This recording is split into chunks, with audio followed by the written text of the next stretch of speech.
Якщо вже колись католицька Австрія спонсорувала знесення православних куполів на русинських православних храмах Карпатської Русі та заміну їх на куполи в стилі свого австрійського бароко за австрійські гроші, то чи не змушені будуть русини в майбутньому, знаючи про такі колонізаторські прийоми, силою не давати змінювати всяким вуличним промовцям форми своїх храмів та куполів? Дійсно, як ви кажете, маючи такий важкий історичний досвід, що Австрійська імперія мішалася у богослужіння, у мову, в архітектуру, якщо саме австрійська габсбурзька влада після окупації нею Закарпаття, Карпатської Русі уже в 17 столітті, насильницького введення тут Латино-Австрійської унії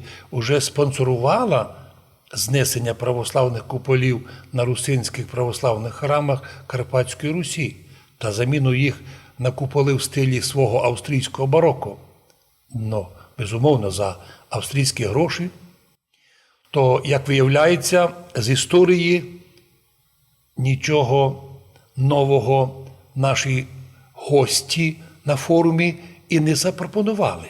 Те, що вже було.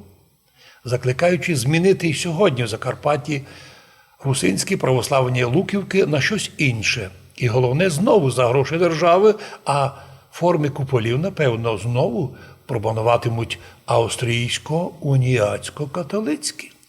Ми, русини, як русинські історики, лінгвісти, як русинські будівельники храмів та величних соборів у Закарпатті, попереджаємо всіх фарисеїв, що вже були тут всякі держави, які приєднали до себе наш русинський край і зразу прагнули, що робити? Ліквідувати свідоцтва присутності православ'я в історичному Закарпатті, Карпатської Русі, заміною куполів чи знесенням храмів, чи зрізуванням хрестів з куполів, чи руйнуванням русинських придорожніх історичних хрестів в безбожні часи радянсько-українські та переписуванням історії.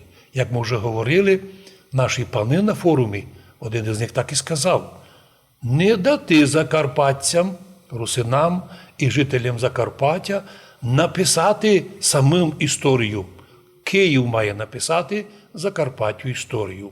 Ми шкодуємо, що Ужгородський державний університет і історичний факультет безмовний і слово на ці пропозиції не сказав.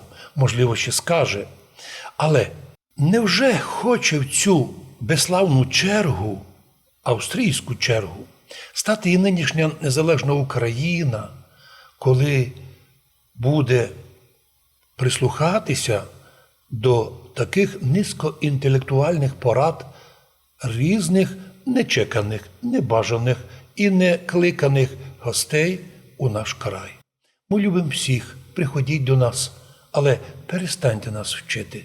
Ми самі сьогодні маємо можливість будувати храми, будувати з вами разом нашу загальну державу Україну. У Закарпатті оригінальні і хати, дома будуються маленько інакше, ніж київські і волинські. Що ж тепер і будемо дома наші перебудовувати?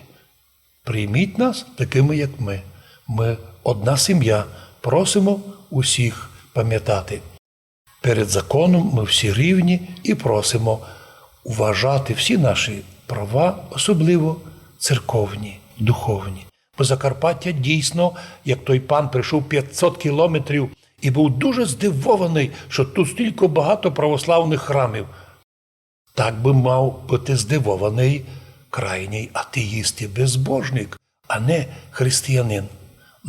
Маємо всі підстави сумніватися, що люди, які були в нас, дуже активні церковні християни.